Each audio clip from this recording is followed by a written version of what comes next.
to that. And I would really like to welcome Elaine Wooton back again to PasswordsCon. She also did a talk in Trondheim in Norway last year. She has an incredibly cool day job. Which you can ask me about. She'll probably tell you. And now she's going to talk about passwords in Cyber Caliphate. In one way, I am looking forward to this. And in another way, I think this talk has a very dark and very important side to it. So please listen carefully. Thanks, Per. Yeah, so I wasn't going to come because I've been doing research on the Islamic State for about 10 months, and it scares me. So I was like, I'll stay home. And then I was like, okay, I might as well come.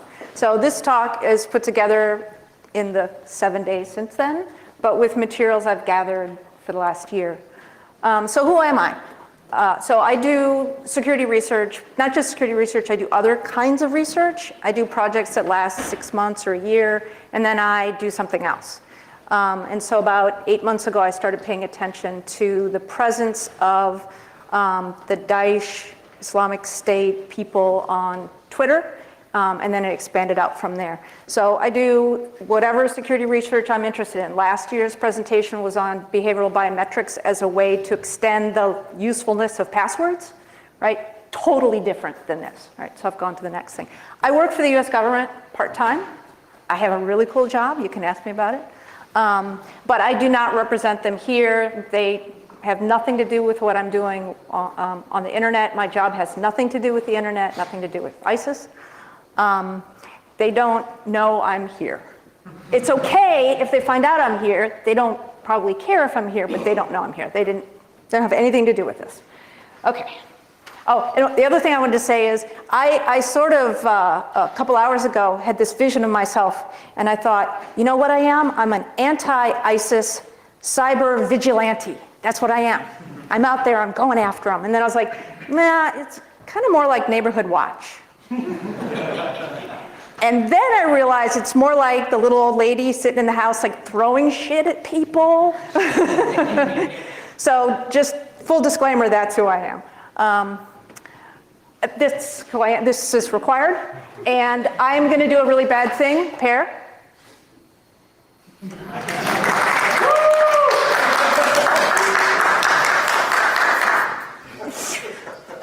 Okay, I'm actually going to do, the way I made this make sense, to 3 kind of mini talks. The first one's going to be about sort of who the ISIS hackers are. And then I'm going to talk a little bit about passwords that I obtained from leaks that they made, or we call them not leaks because they're not hackers, but they are leaks that somebody made at some point in time, and they're repurposing them. Some of the leaks are their leaks, or some Malaysian guy who gave them the leaks. And then the last thing is going to be the role of passwords in this version of cyber warfare. Like if we think about real cyber warfare, it's like taking down critical infrastructure and taking down the financials. They're not going to do that. They don't have the skills to do that. But there is this sort of smaller scale cyber warfare going on, and passwords and the ability to crack things plays a role in that. Okay, so this is some of the names they've gone by. At the beginning, the press was calling them the Cyber Caliphate. They call themselves the Islamic Cyber Army, and the people who don't like them, like me, called them the Islamic Clown Army, and we photoshopped their images with clown noses and did all sorts of things like that. Right now, they're calling themselves the elite section of the Islamic State, something like that. There was another crew that is probably the same people. They called themselves, just very clever, called themselves the terrorists. I don't really get that. And then there are a few people still using the Anon Ghost group name to do activities on behalf of the Islamic State. I'm going to do that a lot because it's not an Islamic State, but it's okay. So Anon Ghost was actually a group that started, not sure how long ago, maybe 15 months ago, maybe longer, and it's a pro-Palestine hacker group spun off of Anonymous. So it is an anonymous group that hacks primarily Israel on behalf of Palestinians. And there's a few people have spun off from that and have gone to ISIS. So it's a little confusing because the pro-Palestine Israeli hacking people are not ISIS people. So they're using some symbolism, but it's two different groups. Okay, so what do the Islamic State ISIS hackers do? They mainly deface websites. They do a lot of defacing. They hijack Twitter accounts.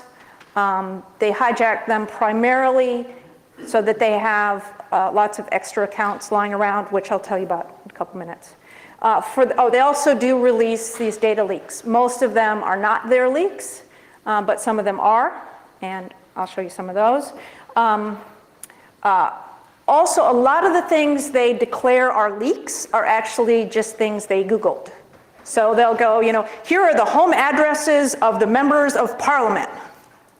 Yes, thank you, right? Things like that. And here are the domain addresses for this group of government entities. So things that are just known, and they make a big deal about it. So I'm calling the group that outs them this unofficial Internet Truth Squad. Right now, I think the person who did most of this is part of a group called the Ghost Security Group, but it was called something else when he did the images I'm going to show you. But basically what they would do is find the source of the original leak and then do these images, which I'll show you. Now, this is the real kind of risky, dangerous part. Some of the lists are actually for lone wolves. And they say specifically, this is a kill list, kill these people. And then they have the leak. Those don't tend to be password username leaks. They tend to be home addresses and other details like that. Okay, and Per asked me this, why are they hacking? I mean, they're taking over this territory, they're doing whatever they're doing. Why are they hacking? The only reason that group is hacking is that a young man from the UK joined Islamic State, joined ISIS. His name was Junaid Hussain. He went as Trick. He was a hacker from, not here, but here. And he went to Syria and he married a woman he'd met here, older woman, who was a notorious hacker slag. Sorry for anybody that insults, but that's what she was. And they went to Syria and they did a lot of stuff on social media to recruit new people. And they also arranged for a bombing to happen, I think it was in London. And because of that and because of their social media activity, the United States droned Junaid Hussain and they killed him. So that was a phase of the hacking, the pre-Junaid getting droned phase, and then there's the after. Junaid had some skills. Junaid was teaching other people his skills, and then he was dead. So what happens when he's gone is basically just lots of stupid crap. Right, this is him, and this is actually the image. It's really out of focus because this is a cutout of the image from the Who Are We Gonna Drone notice. And right now, the Who Are We Gonna Drone notice has his wife. She's on, they're trying to find her. She's still, she just posted the guy who killed, I think the guy who killed Osama bin Laden, she just posted all of his personal details and said, you all go get him. So that's what they do. All right, these are a couple of images that I stumbled upon I wanted to share. The top one, I've only ever seen once. And it's kind of cool because it's this armored up guy and he has this cool name and we've never seen him since this one time. The bottom image is that Anon ghost that I was talking about, which you will see it's not regular anonymous and it's not the Islamic State, it's the pro-Palestine hackers. All right, here's the image that the terrorists did. And again, I don't know whether this is the same, some of the same people that are on the crew now, but the terrorist organization of electronic jihad, that's the kind of language that they use. And these are more images from that group. They do a lot of, when they deface, they post it at this Zone H, which I'm sure real hacking people know about. I don't. And then a lot of this weird terrorists language. So in May, they put out their first video. They put out this video about, that they were taking over the cyber world and they were going to control everything and they had all the American data. And it wasn't particularly good or particularly credible, but the thing that was interesting about it is, first of all, they wanted to tell us, not the whole world, they wanted to tell America. And that is who they did hack first, was US. But the thing that was interesting is this image up in the right is a media emblem.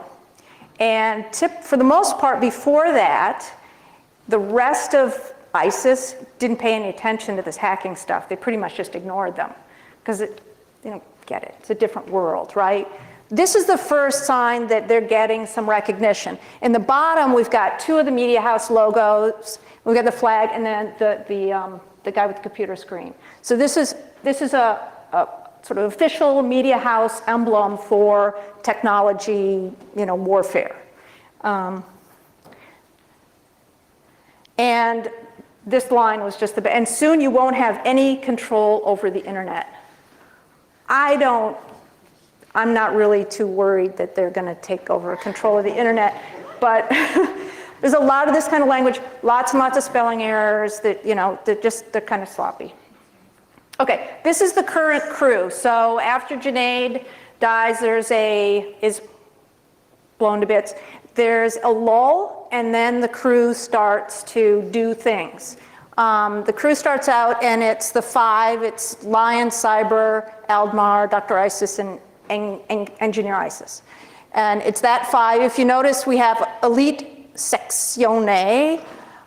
So they spell stuff wrong all the time. They spell Islamic wrong. They spell state wrong. They spell everything wrong, which is great fodder for trolls who want to troll them. So yay. At some point, they pick up a bunch of extra people. They end up being 9, and then they go back to 7, and then they're 6, and now they're 5 again.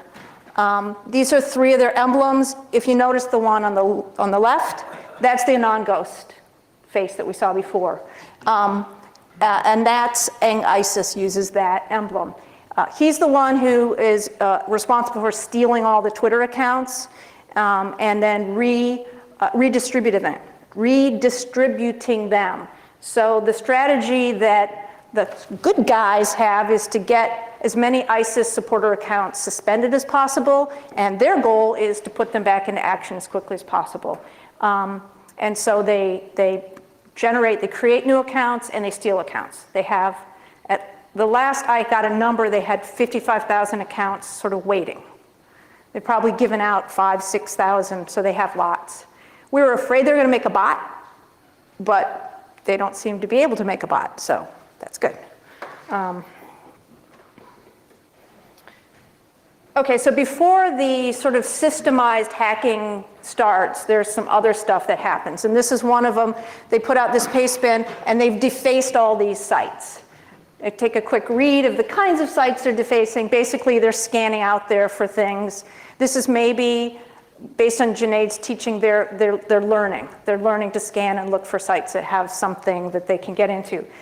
For people who are hackers, they're using a tool called Yemeni Shell. And often on their screenshots, you see the header on their screen, and you can see it. They've got a bookmark for Yemeni Shell. I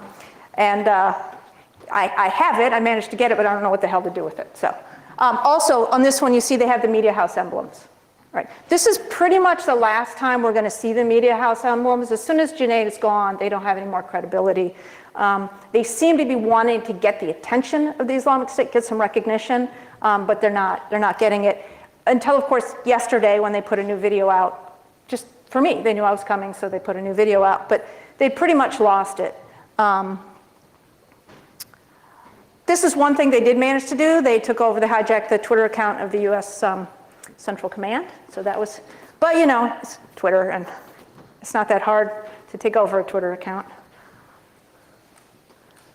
Okay, so we're going to look at some of the passwords. Again, they weren't leaks. And you'll see, I have specifically what the sources were for some of them. The first thing that I knew that they snatched was what appeared to be a procurement system that involved US government transactions. And it had full name, phone number, username, password, everything. Thousands and thousands of records. I don't know why they released this stuff. I mean, it might have been useful for them to just use it for fraud, but they didn't do that. They released it.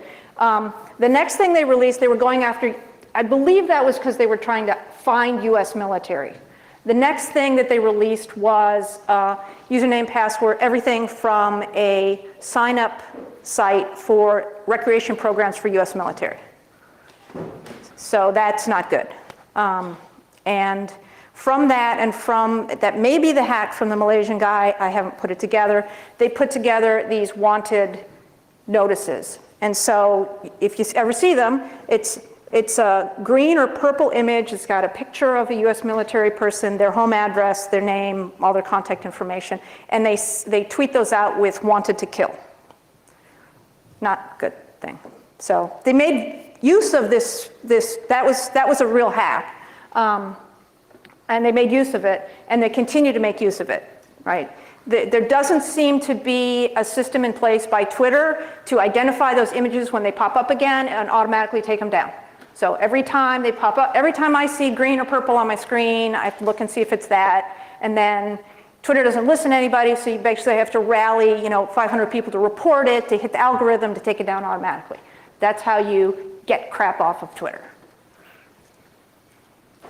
Okay, so before the systematic hacking that they started to do, they did this hack. This was a company, a website called Chartmill. It's a Belgian company that does like stock information.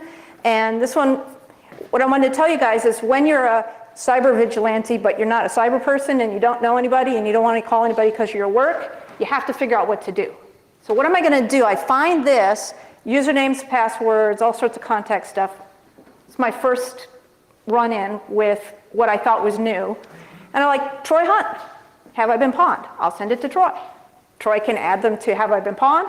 And what Troy does is he tweets it out with the link. It says, has anybody seen this? He sends out the link to the leak. Like, okay. And so somebody pulls some of the data off and tries to log into Chartmill, and they do, and we get this. So it's a real leak. And something's been done about it, probably not what I would now do about it, but that's what got done about it. This is the systematic hacking process they went through. And this isn't in order, but this is what they did. They would pick a country and start tweeting, soon we're gonna do whatever under hacks, America under hacks. And then they would hack and deface for a week, and this just release a whole bunch of stuff.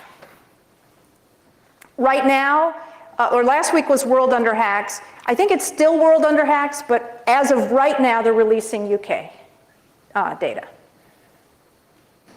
Or not data, stuff. Okay, here's from Russia Under Hacks. What's cool is these guys apparently all speak Arabic. They haven't recruited any Chechens, so they hack this site and they get these username, passwords, and emails, but they don't know what the hell it is. So it's just some Russian, we hacked some Russian site. So here you go, here's the data. Now, one thing I'll tell you, when they release like this, they release just screenshots, like maybe 40, 80 records. Once in a while, they'll put on a paste bin and they'll share a link.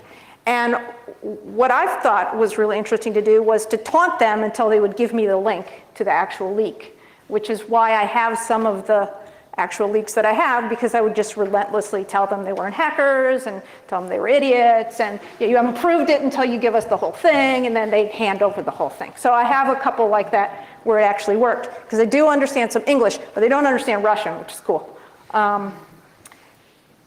I don't have the tweet that goes with this, but I know Per had said, we need Arabic passwords. Well, here's an Arabic hack, but the passwords are not in Arabic. They're in Latin alphabet. And I had no idea what this was, and I want to tell you some of the sort of tricks that I figured out as I was going along. So I'm looking at this list. I have the whole list, 54,000 records, and I sort it by password. And I find this. See on the right side? And I'm like, what is that? Maybe I should check Saudi telecom, Saudi, because I suspected Saudi, cell phone numbers and see if these are cell phone numbers. And these are the prefixes for Saudi. So you don't have the 0 at the beginning, it starts with a 55. And so there are lots and lots and lots of passwords in this leak that are obviously cell phone numbers. So my guess is it's Saudi Telecom, and their initial password that they assign is your phone number, and then you're supposed to go change it. So all the ones that still have the phone numbers are ones where people didn't reset their passwords. I have no idea. I am guessing. All right. But that's the kind of research I tried to do as I found these leaks. And this is the reason I'm here, because I wanted to show you guys these images because they're funny. So for whatever reason, the extremely observant Islamic State hackers decided to release Playboy and other porn site usernames and passwords and the URLs. So if you wanted to visit a porn site, you would then have the information. So at the top one is the URL for the porn site, if you want to make a list, take a picture. But I thought these were entertaining because of the passwords. So yeah, so I love sex. So this one is not as funny, but look at all these all great.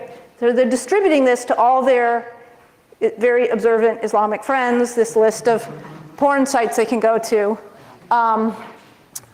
There's a little bit of, so one of the reasons I thought this was really interesting is I had looked through the procurement passwords, I had looked through the chart mill passwords, and I had in my head the stupid kind of passwords that people make, right?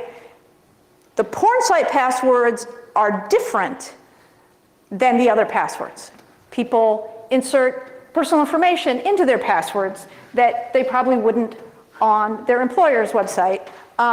Some of them are just normal, but so anyway, this is my favorite. I'm just going to say this because I was sitting back there waiting to talk, laughing. Pipe Leia. Can we see? That's my favorite. It's about a little below halfway down. I don't know why, I find that really amusing.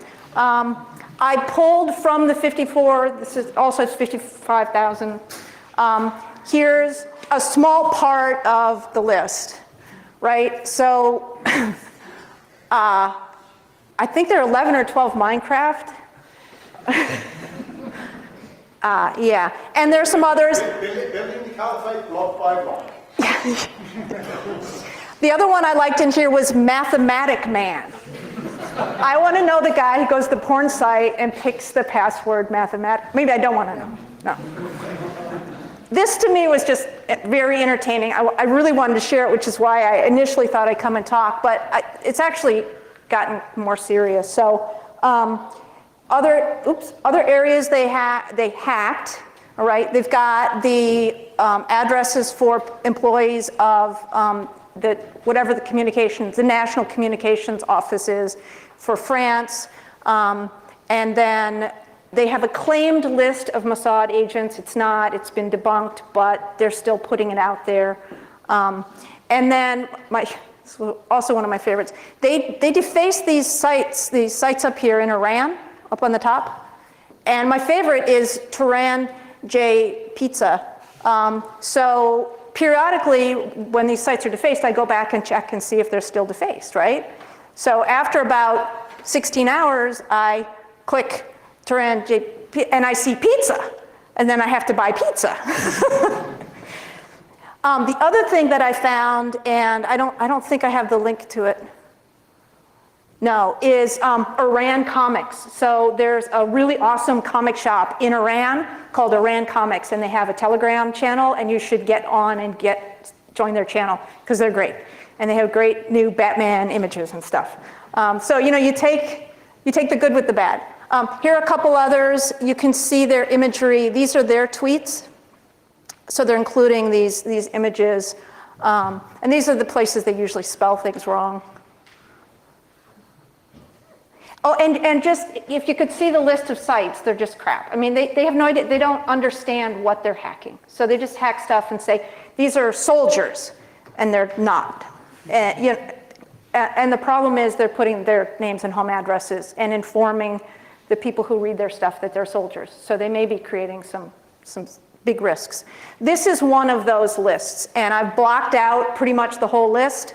And I'll tell you why. So this list pops. This is the only time I went through another person to say the FBI needs to notify these people now, because whoever is actually on this list has very poor operational security.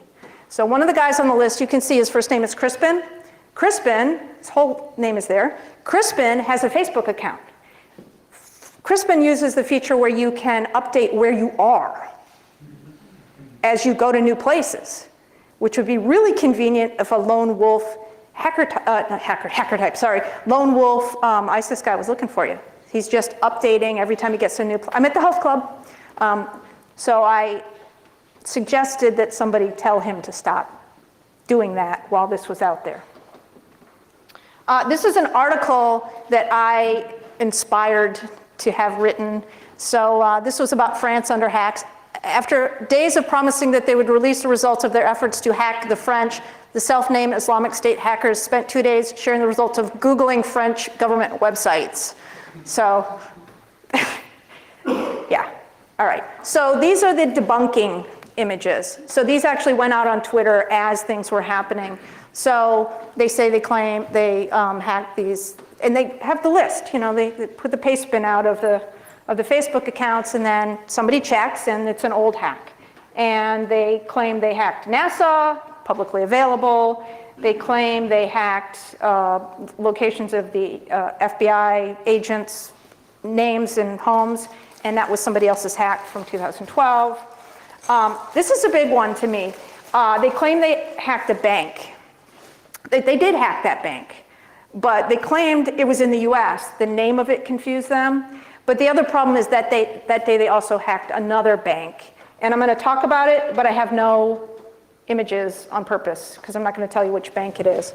So they took over a bank's website.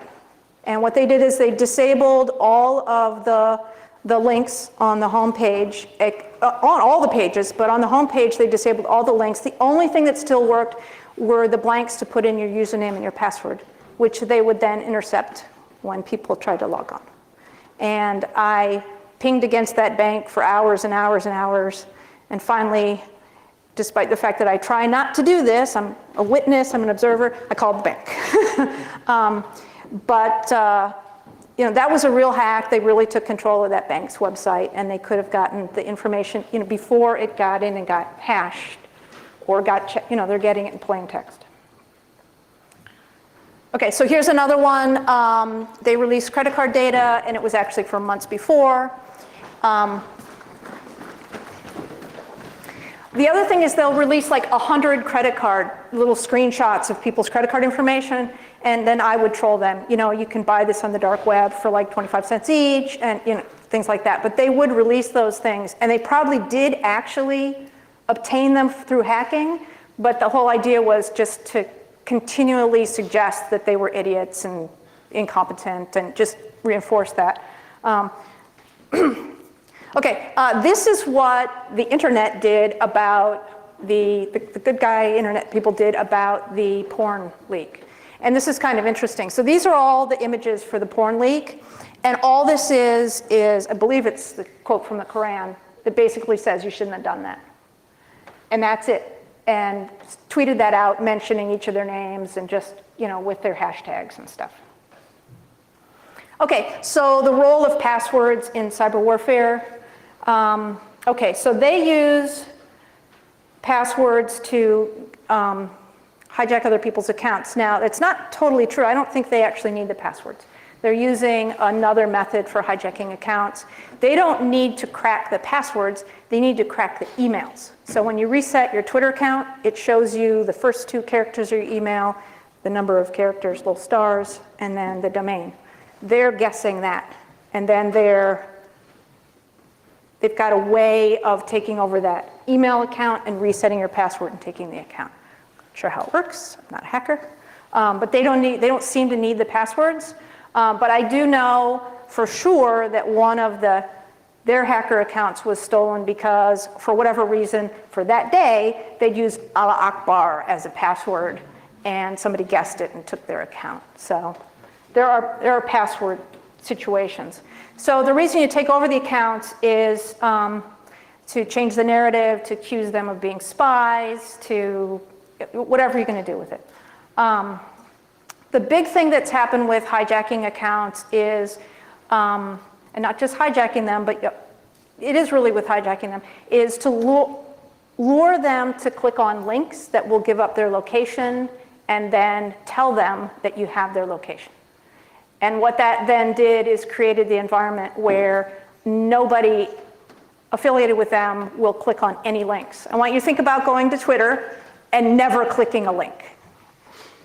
It's not useful, right? And it's not just on Twitter. They've been trained now not to click links at all. And that's based on, in large part, on this trolling activity.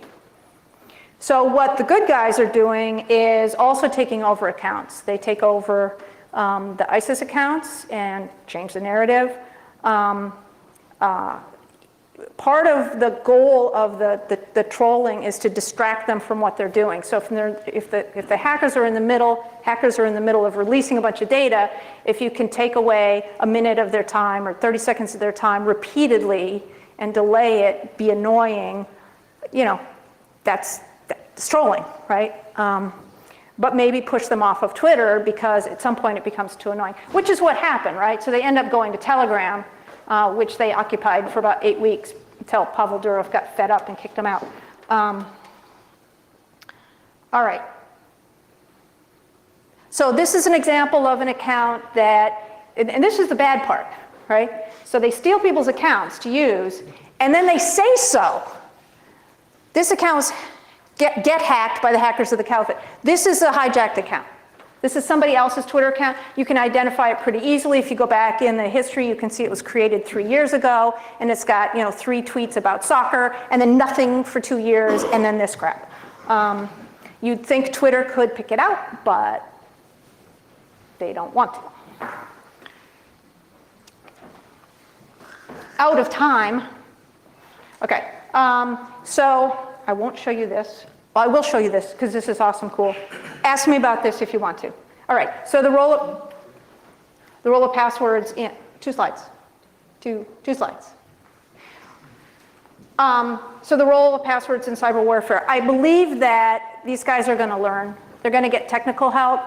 They're going to pay people to help them because the Caliphate is in bad shape right now financially. They have less and less options for getting money, and I think cyber is going to become more inviting if they can figure out how to get money out of the game. I don't know if they can. And that's why I say there was a bank. They've already had this experience of successfully taking over the bank website. So I'm not going to show you the rest of the slides, but what I'm going to say is the reason this image is here is that pretty much everybody I tell you have to report this crap on the internet says it's not my job. The government will do it, and the providers will do it. And I don't know, does everybody on here use YouTube? Nobody uses YouTube? If you find really nasty crap on YouTube, do you go, oh, it's not my problem, or do you hit flag? You hit flag, right? Well, that's the problem, because YouTube doesn't take it down, the government doesn't take it down unless it's kiddie porn, okay? If you want it gone, if it's actually offensive, if you don't want your 12-year-old to be sitting next to you and that whatever it is to pop up, you got to report it. And I'm not saying a recruiting video, beheadings, just go ahead. Pops up on your YouTube, flag it. You see a link on Twitter, just report it. It doesn't take that long. I'm going to jump ahead to one slide because it's really funny.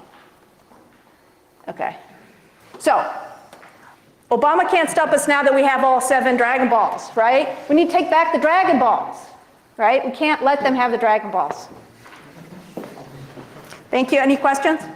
You can get me later.